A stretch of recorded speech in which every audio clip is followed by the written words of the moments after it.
జై తెలంగాణ. అందరికీ నమస్కారం. ఈరోజు తెలంగాణ రాష్ట్ర వ్యాప్తంగా అధికార పార్టీలో ఉన్నటువంటి ముఖ్యమంత్రితో మొదలుకుంటే మంత్రులు, మహిళా మంత్రులు కూడా మొత్తం సంస్కారాన్ని మర్చిపోయి ఒక కుసంస్కారుడుగా ప్రవర్తిస్తుండడానికి ఇవాళ జరుగుతున్నటువంటి సంఘటన. ఏకంగా ముఖ్యమంత్రి అయితే తలలు తీసేస్తాం, తోళ్ళు ఒలిచేస్తాం, గుడ్లు వల్గొడతాం, డ్రాయర్లు విప్పుతాం, పేగులు మెడకేసుకుంటా, పాతాలని దొక్కి పెడతా అని చెప్పేసి ఆయన నోటికి వచ్చినట్టు మాట్లాడుతూ ఉంటాడు. అంటే ఈ రోజు వరకు కూడా నేను ఒక ముఖ్యమంత్రి హోదాలో ఉన్నానటువంటి సోయా ముఖ్యమంత్రికి లేదు. ఆయనను ఫాలో అయినటువంటి మంత్రులు రైతు బంధు అడిగితే చెప్పుతో కొడతానని ఒకయనంటాడు, రైతు బంధు అడిగితే తాట తీస్తానని మరొకయనంటాడు, ప్రభుత్వాన్ని ప్రశ్నిస్తే బొంద పెడతామని ఇంకొకయనంటాడు, ప్రభుత్వాన్ని ప్రశ్నిస్తే కేసులు పెడతామని మరొకయనంటాడు, మా ఇష్టం వచ్చినట్టు ఇల్లు కూడా కొడతాం, ప్రశ్నించిన వాళ్ళని జైలు పెడతామని మరొక మంత్రి. ఇది జాలదన్నట్టు వాళ్ళ వారసత్వాన్ని పురిపుచ్చుకున్న ఈ మహిళా మంత్రులు ఇష్టారాజ్యం మాట్లాడరు.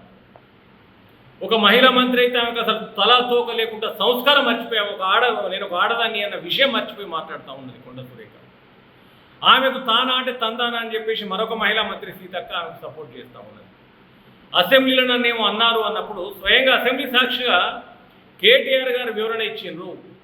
అసెంబ్లీ నిర్వహణ మీ చేతిలో ఉన్నది, శాసనసభ బాధ్యతలన్నీ మీరే తీసుకున్నారు, ప్రజల అధికారాన్ని మీకే కట్టబెట్టిండ్రు, మీరు నిర్వహిస్తున్నటువంటి అసెంబ్లీలో మీ ఇప్పుడు తీసినటువంటి వీడియోలు కానీ ఫొటోస్ కానీ బయటికి ఎట్లా పోయినా మీరు విచారణ జరిపి వాటిపైన చర్య తీసుకోండి, కానీ మేమన్నామా మీరన్నారా అని చెప్పేసి ఇట్లా మా పైన పబ్బం గడుపుకోవద్దని స్వయంగా అసెంబ్లీ సాక్షిగా కేటీఆర్ గారు చెప్పారు. ఇక దాంట్లో దొంగతనం ఏమున్నది? నిజంగానే తప్పు జరిగింది, మా వాళ్ళు ఏమైనా చేస్తున్నప్పుడు విచారణ జరుపుకుంటున్నారు కదా. మీరు నిర్వహిస్తున్నటువంటి అసెంబ్లీ కార్యక్రమాలకు మీ చేతిలో నుంచి బయటికి ఎట్లా పోయిన వీడియోలు కానీ ఫోటోలు కానీ అనేది సమాధానం ఎప్పటివరకు ఇవ్వలే ఆ మంత్రి గారు సీతక్క గారు. ఇవాళ కొండ సురేఖ గారు మరీ దిగజారిపోయి ఇవాళ సమంతను పంపమంటే పంపలేదు, సమంతను పంపలేదు కాబట్టే ఆ ఇన్కన్వెన్షన్ కూలగొట్టుడు కోసం ఆగింది, సమంతను పంపమంటే సమంత ఓనన్నది కాబట్టి విడాకులు అయినాయి అంటే ఎంత దిగజారి మాట్లాడుతున్నావు. ఒకసారి ఇదే మాట నీ బిడ్డను నిన్నో అంటే నువ్వు భరించుకుంటావా? తను కూడా ఒక మహిళనే కదా. సాటి మహిళ పట్ల నువ్వు ఇంత హీనంగా మాట్లాడాల్సిన అవసరం ఎందుకు వస్తూ ఉన్నది? ఒక గౌరవప్రదమైనటువంటి మంత్రిగా, క్యాబినెట్ మినిస్టర్గా ఉన్న నువ్వు ఇంత దిగజారి మాట్లాడినప్పుడు దీనికి ఏమైనా అర్థం ఉన్నదా నేను అడుగుతా ఉన్నా. ఆర్టీసీ బస్సు టికెట్ల విషయంలో ఏదో చిన్న రాద్దంతమైందని చెప్పి దానికి కూడా ఈగలు తోకలు అల్లి మహిళా కమిషన్ వారిపైన సుమోటోగా కేసు బుక్ చేసింది కేటీఆర్ గారి. మహిళా కమిషన్ చైర్ను గౌరవించి కేటీఆర్ గారికి అక్కడికి వెళ్తే మీ కాంగ్రెస్ పార్టీ మహిళలు అక్కడికి పోయి దాడి చేస్తారు అంటే మీకు ఒక అడ్డు అదుపు ఒక విలువలు లేవా?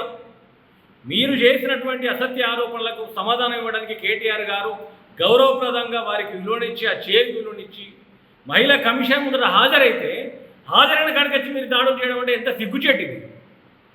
నేను అదే మహిళా కమిషన్ అడుగుతా ఉన్నా. ఒక మహిళను ఇంత హీనంగా మాట్లాడినటువంటి ఈ మంత్రి గారి పైన మీరు ఎందుకు చర్యలు తీసుకోవట్లేదు? వారికి ఎందుకు నోటీస్ ఇవ్వట్లేదు? వారిని ఎందుకు మీ కార్యాలయానికి విచారణ ఇవ్వట్లేదు?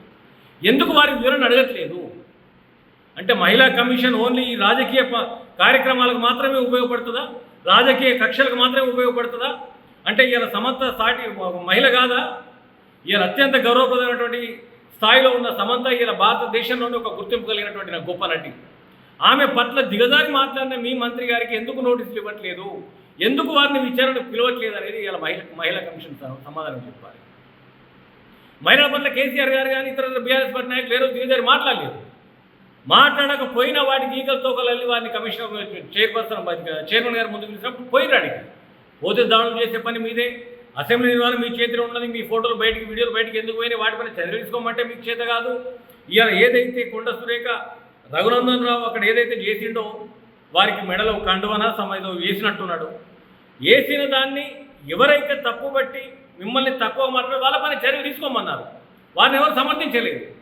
కానీ ఇంత దిగజారి నోటికి వచ్చినట్టు మాట్లాడే ఈ మహిళా మంత్రి గారు తక్షణమే ఈ ముఖ్యమంత్రికి ఏమన్నా చిత్తశుద్ధి కానీ ప్రజా పాలనలో ప్రజాస్వామ్యానికి విలువ ఉన్నదంటే వారిని మంత్రి పదవి నుంచి తప్పించాలి. బేషరత్గా ఈ రాష్ట్ర ముఖ్యమంత్రి సమంతకు క్షమాపణ చెప్పాలి. ఎందుకంటే నీ న్యాయకత్వంలో పనిచేస్తున్నారు, నీ క్యాబినెట్లో ఉన్నదా మంత్రి, నీకు ఆ మాత్రం నిర్వహించే పట్టు లేనప్పుడు నువ్వు ముఖ్యమంత్రి కూడా పనికిరావు కదా. నిజంగా నీకేమైనా చిత్తశుద్ధి ఉంటే ఆ మహిళా మంత్రి ఎవరైతే ఉన్నారో వారిని బర్తరఫ్ చేసి సమంతకు బహిరంగంగా మీ ప్రభుత్వం క్షమాపణ చెప్పాల్సిన అవసరం ఉంది. అత్యంత సిగ్గుచేటనే విషయాన్ని దీన్ని మేము తీవ్రంగా ఖండిస్తూ ఉన్నాం. ఇలాంటివి ఇక ముందు కూడా కొనసాగడం అనేది తెలంగాణ స్థాయిని తగ్గిస్తాయి తప్పితే పెంచవు అని చెప్పి తెలియజేస్తాం.